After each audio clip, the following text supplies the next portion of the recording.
The champagne flutes clinked softly in first class, cushioned by Italian leather and ego.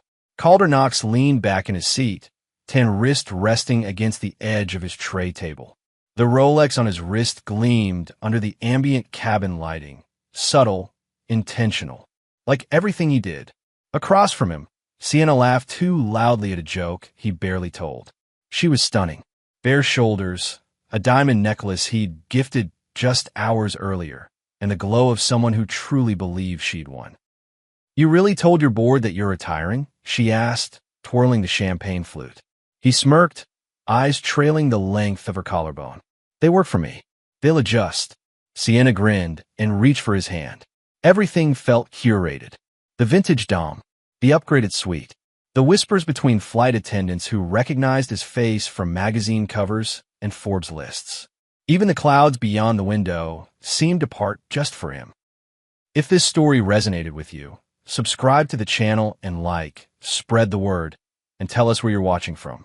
Power was his oxygen, and today, the air was thick with it. A male flight attendant approached with a charming smile. "Mr. Knox, we'll be pushing back shortly. Do you need anything else?" "Another round of Dom," Calder said smoothly. "And bring her something sweet. She's celebrating her promotion to future Mrs. Knox." Sienna flushed. The attendant smiled politely, nodded, and walked away, only to return moments later with a forced grin and a tray of champagne. He bent closer this time, discreetly, as if sharing a VIP detail. But his words didn't match the warmth of his smile. "Sir," he said, voice low, "your wife just boarded. She's an economy with 2 infants." The glass slipped. It didn't shatter, but the sound of it knocking over. The gasp from Sienna, the slow lean of Calder's shoulders as he turned to the flight attendant, cut the air like a knife. "What?" Calder's voice was low, nearly inaudible. The flight attendant stepped back, face neutral now. She asked not to be disturbed. Sienna blinked. "Wait, what is he talking about?" Calder didn't answer. His mind raced, searching for options.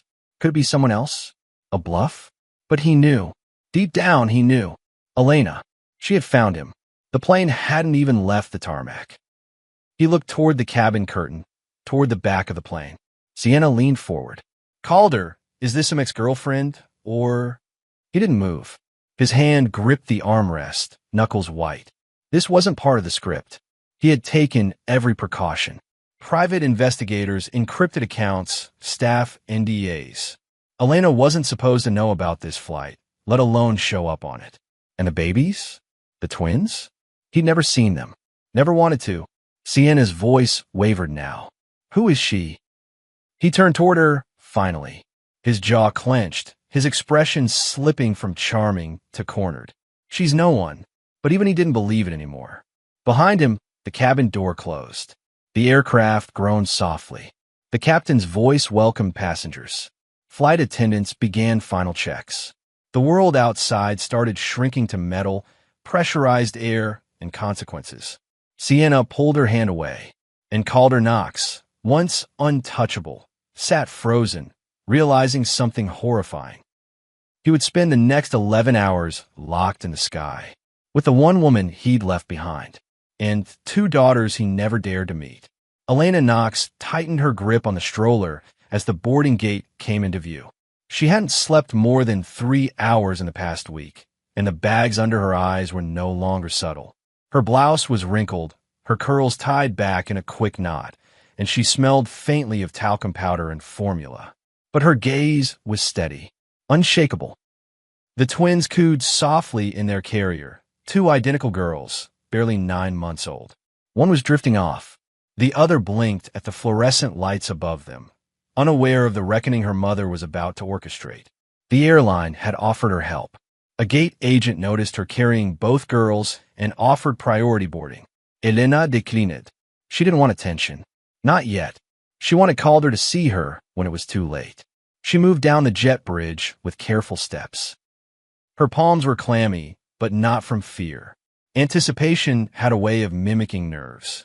As she stepped onto the plane, a flight attendant greeted her. "Welcome aboard." Elena nodded and kept walking, eyes brushing briefly across the first-class curtain, but not stopping. He was there. She felt it. like a cold pulse beneath the luxury. Her seat was in economy. Row 22, against the window. She didn't ask for an upgrade. Didn't need one. She was there for positioning, for timing, for the story she was about to write. As she settled in, passengers shuffled around her, annoyed and oblivious. The woman beside her offered a polite smile before plugging in headphones. Elena pulled out a small pouch, preparing bottles. Every motion rehearsed. Mechanical. Automatic. She didn't need to check if the news had broken. It would. She'd sent the anonymous tip to the tabloids 10 minutes before boarding. Billionaire called her Knox boarding flight 417 to Milan with his mistress in first class. Wife and children on board too. Let the world chew on that. She had tracked his emails for months. Paid a tech friend in silence. Quietly followed wire transfers. Private plane reservations. Hotel bookings. She didn't want revenge. She wanted proof. And now, she had it all. Boarding passes. Legal documents. A signed confession Calder didn't realize he gave her in voicemail form. But most of all, she had presence. He couldn't erase her if she stood 10 rows away. The fastened seatbelt light flicked on. A voice overhead.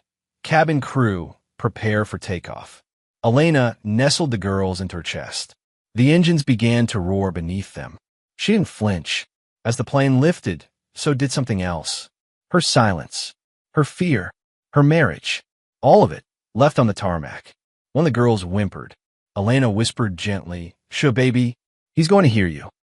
She looked out the window, not at the clouds, but at the distance she was building between the woman she had been and the one who bought a ticket to war.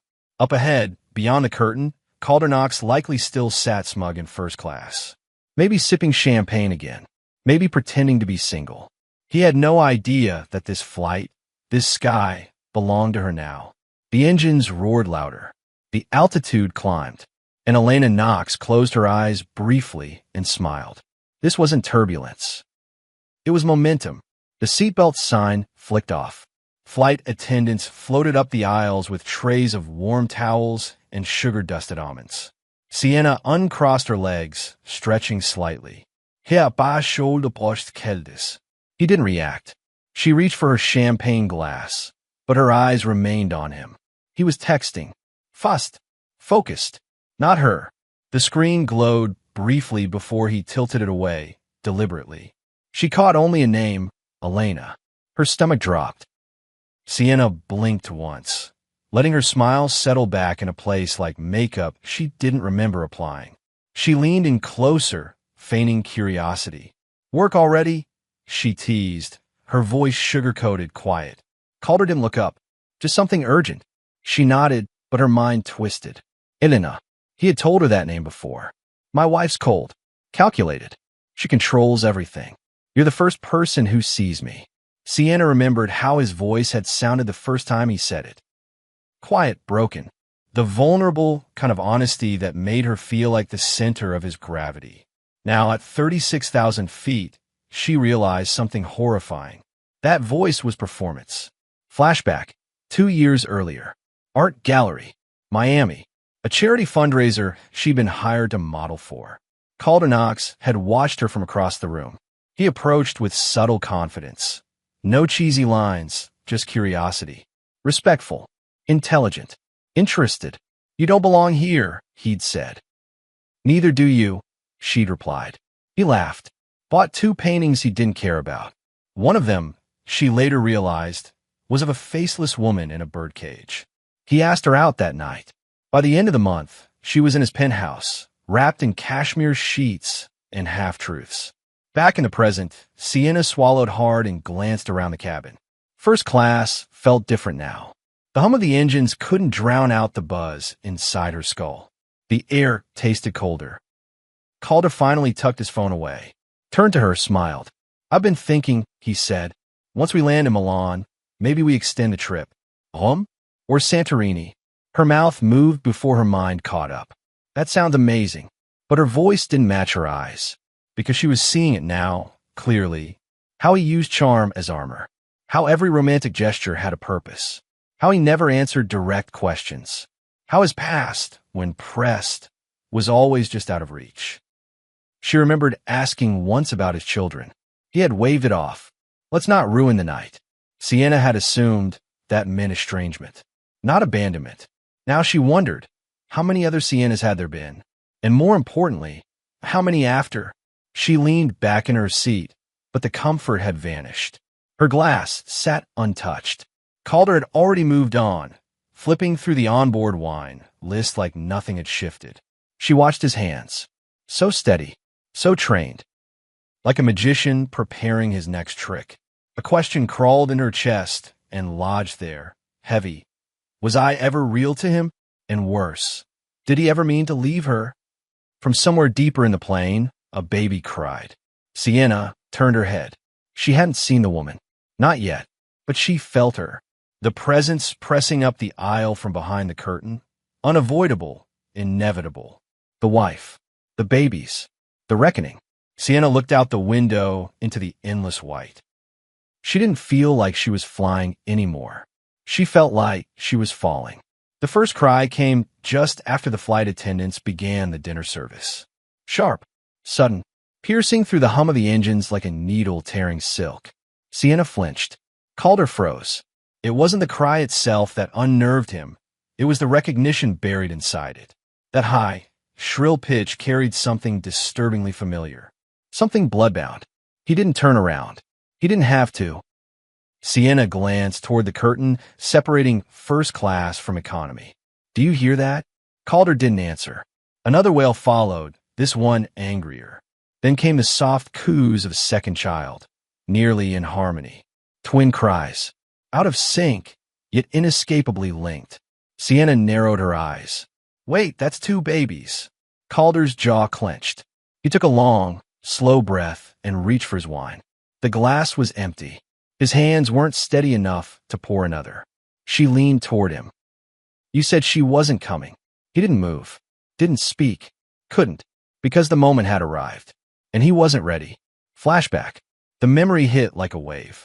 Elena, sitting in their penthouse kitchen, 8 months pregnant, one hand on her swollen belly, the other resting on a folder labeled prenatal expenses. I need access to the joint account, she'd said, voice trembling. He hadn't looked up from his tablet. You're not working right now. I'm covering everything. You're controlling everything. That made him glance up. Don't twist this into a power game. Her eyes shimmered. Not with tears, but with realization. It wasn't a partnership anymore. It was ownership. He had already begun rewriting the narrative. Elena was unstable, hormonal, too emotional to trust with decisions.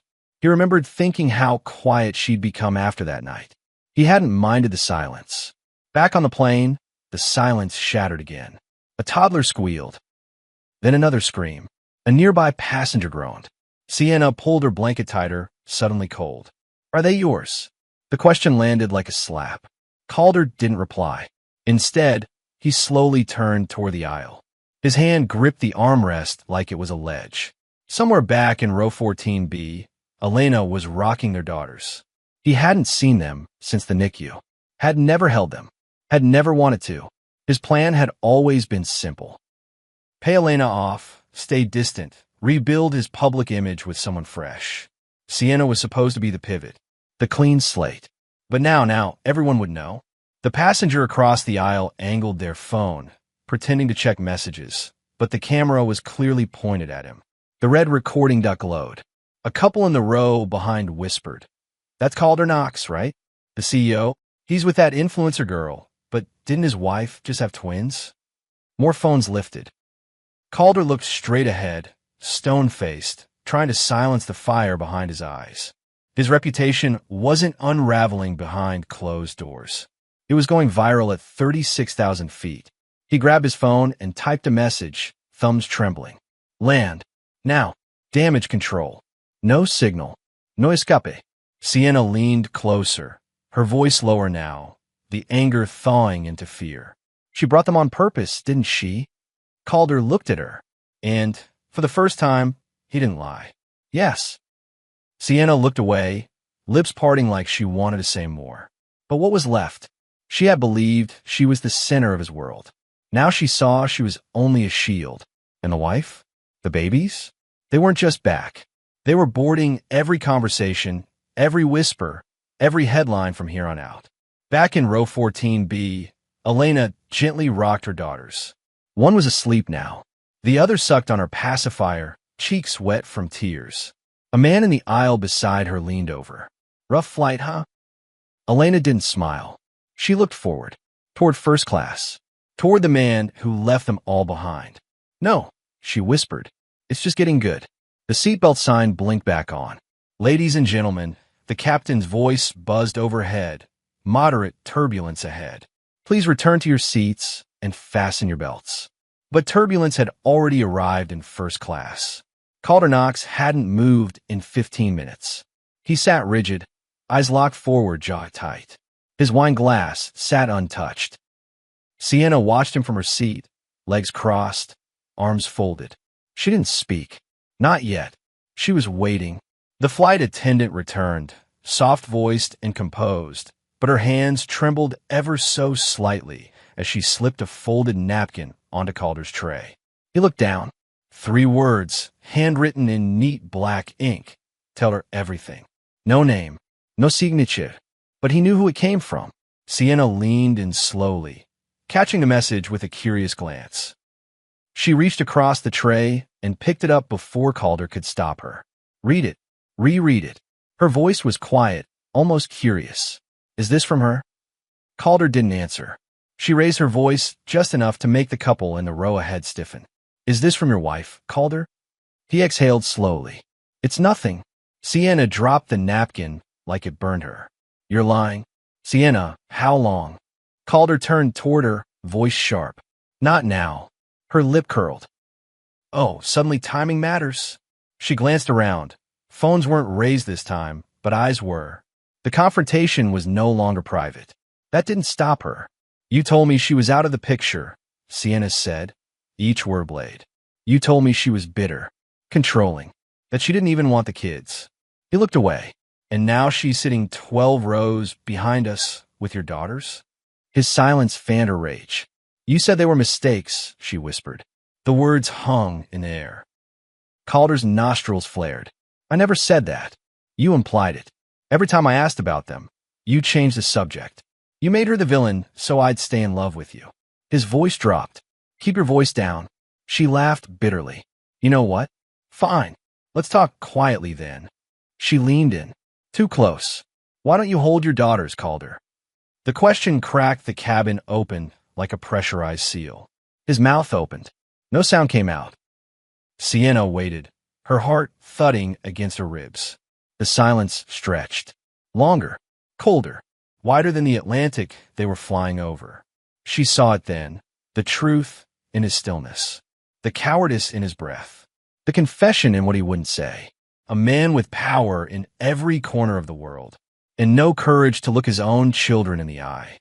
Sienna leaned back. Something inside her shifted. The pedestal shattered. The dream dissolved. And Calder Knox became exactly what he always was. A man who ran from what he built. She folded the napkin slowly, set it in her lap. "You're not in control anymore," she whispered. He said nothing, could say nothing. From the back of the plane, another cry echoed. One of the twins. Elena's voice rose softly in response, calm, mothering, full of the care he never bothered to learn. Sienna reached down, unfastened her seatbelt, and stood. "Where are you going?" he asked. "To meet the woman you couldn't break." She disappeared down the aisle. Calder sat alone, strapped in tight. But the free fall had already begun. Sienna found Elena in row 14B, gently rocking one baby while the other slept curled on her chest. No words at first, just an exchange of glances. 2 women, 1 war, no introductions needed. Elena nodded to the empty seat beside her. Sienna sat. Behind them, the hum of the aircraft carried on, but in this narrow row of economy, time thickened. "I didn't come here for revenge," Elena said softly, eyes never leaving her daughters. "I came for proof." Sienna swallowed. "Proof of what?" Elena reached into the side pocket of her carry-on, withdrawing a black phone. Older model, scratched edges. She tapped the screen. Opened an app with a red icon. "Voice memos," Sienna asked. Elena nodded. "He likes to talk when he's angry." She pressed play. You'll never survive without me. You think those babies will protect you? They'll drain you. They'll bury you. And when you're begging for help, remember, you push me there. Calder's voice. Sharp. Controlled. Cruel. Sienna flinched. Elena tapped again. Freeze her account. All of it. I don't care if she needs diapers or food. Let her figure it out. Maybe then she'll shut her mouth. The baby stirred. Elena rocked gently, as if violence and sound could be muted by rhythm. Another tap. If you file for full custody, I swear I'll make sure the world sees you as unfit. I'll say anything I have to. I'll break you in court and smile doing it. Sienna's hands gripped the armrests. Al, how long have you been recording him? Elena looked up now, meeting her eyes. Since the second time he told me, I imagine the bruises. Sienna's breath caught. You were going to use this in court? I still am, Elena said. But I needed a stage first. And this flight is the audience. Elena scrolled through the recordings. Hundreds of files, each one time-stamped. Each one a page in the story he thought she was too weak to write. Why didn't you leave sooner? Sienna whispered. Elena looked at her daughters. Because I wanted them to see me leave loud. For a moment, neither woman spoke. Sienna's eyes shimmered, not with tears, but with something harder to define. Shame. Awakening. Elena's voice dropped lower. He's not broken because of what I recorded. He's broken because he never thought I would. Ashim Ho'overed. Ladies and gentlemen, we'll begin our meal service shortly. Back in first class, Calder stared at the curtain. He hadn't seen Sienna since she vanished into the back. His glass of wine remained full. His phone buzzed again, ignored. His walls were crumbling. And someone else was telling the story. In row 14B, Elena tapped once more. If you ruin me, I'll ruin you right back. Sienna blinked. Elena smiled softly. And yet here I am. She powered off the recorder. A flight attendant approached. Would you like a meal, ma'am? Elena glanced down at her daughters. No, she said calmly. I already have everything I need. The attendant nodded and moved on. Sienna stood to leave. Before she did, she looked at Elena one last time. You're not what he said you were. Elena shrugged. He never knew me to begin with. Sienna disappeared down the aisle, past rows of strangers. But her mind stayed with the voice that had haunted the recordings, and the woman who turned them into her armor. Calder had built an empire, but Elena? Elena had built a case. The turbulence hit like a warning shot. A sharp jolt. Trays clattered. Overhead bins groaned. A few startled gasps echoed through the cabin. Calder gripped the armrests, knuckles white. The moment passed in seconds, but the pressure in his chest didn't fade. Something was unraveling. Not outside the plane, but inside it. He turned his head. Sienna had returned. Quiet. Distant. She sat beside him now, arms crossed, eyes forward. Not touching him. Not looking at him. He was used to attention. Now he felt abandonment. From everywhere. Then he saw her. Elena. She was standing near the front of economy, swaying with the plane's motion, twin girls secured to her chest in a wrap. Her posture was calm, confident. She didn't need to speak. She only needed to move. She approached the galley, where the lead flight attendant was prepping the next drink cart. Calder watched from behind the first-class curtain, the edge of her silhouette visible. Elena spoke quietly. The flight attendant froze, then took something from her hands. A white envelope, sealed, labeled in black ink. TOB delivered mid-flight confidential legal service. The attendant hesitated, eyes wide. Elena nodded. A moment later, the attendant pushed through the first-class curtain, walked straight to Calder's seat, and said, loud enough for passengers nearby to hear, Mr. Knox, this is for you. You've been formally served. She handed him the envelope and turned without waiting for a response. Whispers flared like wildfire. A woman too rose back, gasped. A man across the aisle raised his phone, but quickly lowered it when Sienna stared at him coldly. Calder didn't move. He stared at the envelope in his hands. Custody papers. Divorce documents. Signatures already in place. Jurisdiction. International. Filed the moment the wheels left the ground. He was literally above the law, unable to avoid, postpone, or escape it. Sienna shifted beside him, her voice hushed but sharp. She served you midair. Calder said nothing. She leaned closer. Do you know how planned that is? Do you know how much she had to know about you, your flight, your timing, to make this moment happen? Still, he didn't speak. Because she was right. Because Elena wasn't reacting. She was executing. And he was trapped. Open it, Sienna said. Be a man and read it. He slowly peeled the flap. 6 neatly clipped pages. Legal text, emotionless. Line after line of things he once controlled, now slipping from his grasp. Sole custody. Frozen assets. Request for child support backdated 9 months. Restraining order clause upon landing. The final line stung most. Because silence does not equal safety. The words blurred. He blinked and looked up. Sienna wasn't looking at him anymore. She was looking at Elena, who had returned to her seat in economy, both daughters asleep, calm as if she hadn't just dropped a bomb mid-flight. The turbulence kicked again. Harder this time. The plane shook. A plastic cup slid off a tray and rolled down the aisle. Sienna stood. I'm moving. Calder looked up at her. To where? Anywhere away from you. She disappeared through the curtain. Again. This time, Calder didn't stop her. He stared at the legal packet in his lap. For once, no words came. No plan. No call to make. Just altitude and descent. Calder stared out the window. The clouds below looked endless, soft, white, forgiving. Everything they weren't. He gripped the divorce papers, but his attention wasn't on the words. Not anymore. It was on a single line buried in the footnotes. Legal language, clinical, but devastating. DNA confirmation attached, child A only. Only one. He skimmed the attached medical report. 2 samples. One marked as his biological child. The other? Unmatched. He blinked once hard. That had to be a mistake. In row 14B, Elena felt him coming. She didn't turn. Not even when she heard the heavy, clipped footsteps approaching. He stopped just beside her row. Stood in the aisle, voice low but tight. What the hell is this? He hissed, holding the documents. She looked up slowly. Calm. Resigned. That, she said, is the truth. Which one is mine? She didn't answer immediately. She rocked one of the girls gently as the other stirred beside her. He stepped closer, whisper shouting. You used IVF behind my back.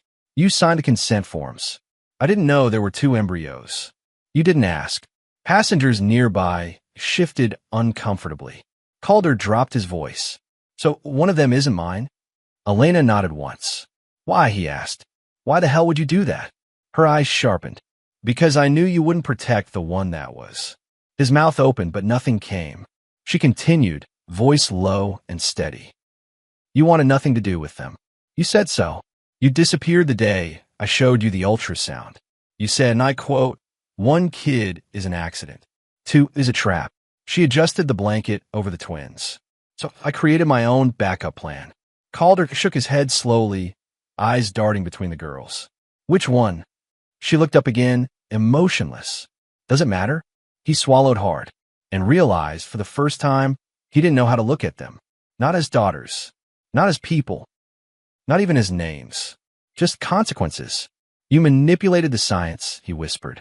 No, Elena said. I manipulated the outcome. A pause. I made sure one would always be safe, even from you. That cut deeper than anything else she'd said. You don't get to erase me like this. You already did that, she replied. You just thought I'd stay erased. He looked down at the children again, both sleeping now, completely unaware of the battlefield around them. You lied. I protected. He stepped back, stunned. For a moment, he wasn't Calder Knox the billionaire. He was just a man with a daughter he couldn't name and another who never belonged to him.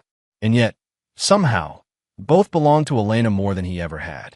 He turned without another word, walked down the aisle like a ghost. Elena exhaled slowly.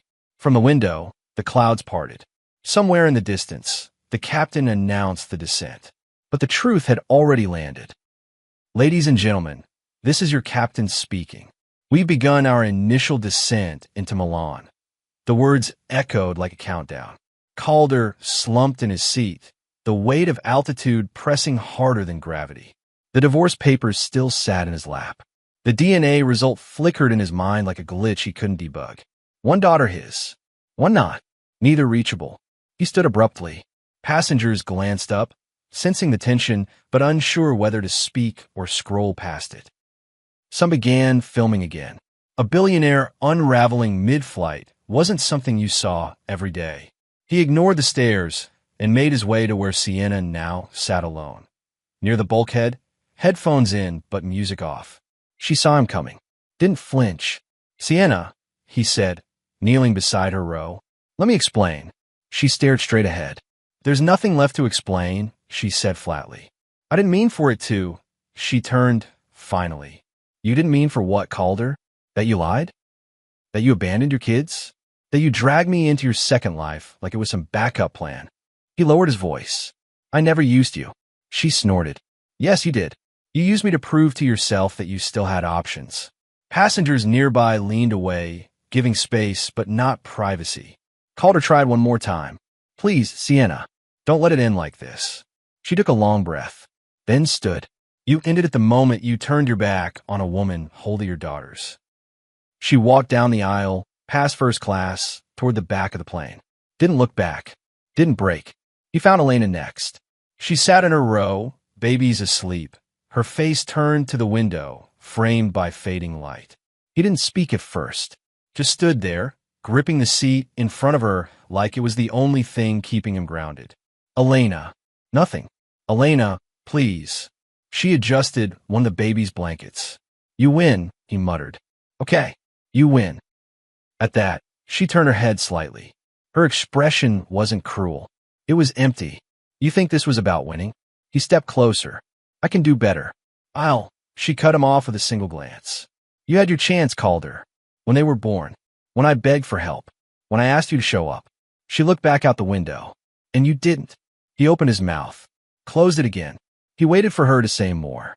She didn't, because she didn't have to. He walked away slower this time. Back to his seat. Back to nothing.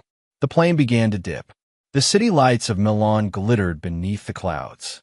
The man who once owned towers, headlines, and rooms full of admirers now sat buckled in, alone, with no hand to hold, no voice to hear.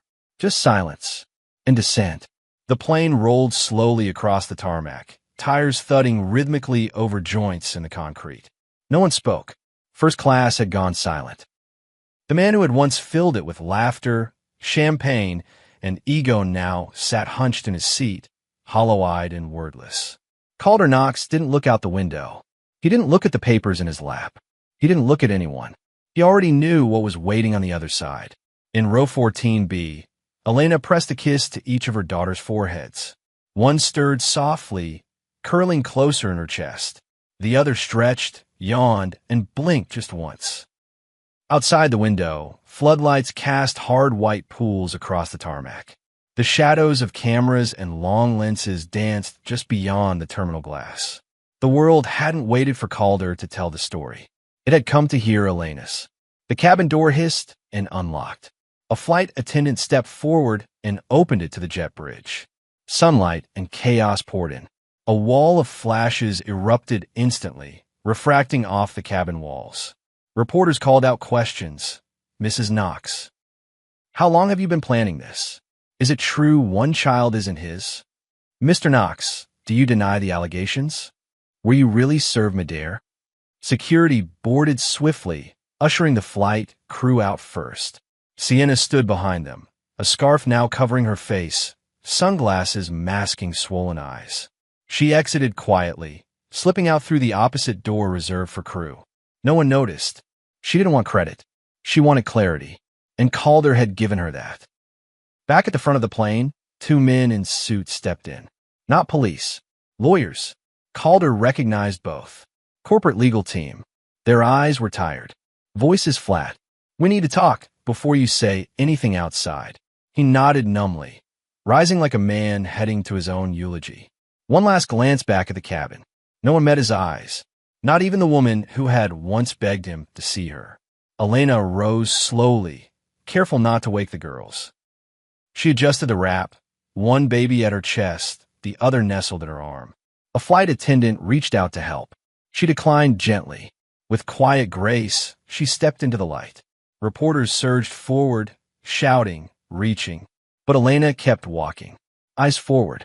Voice silent. Justice doesn't always scream.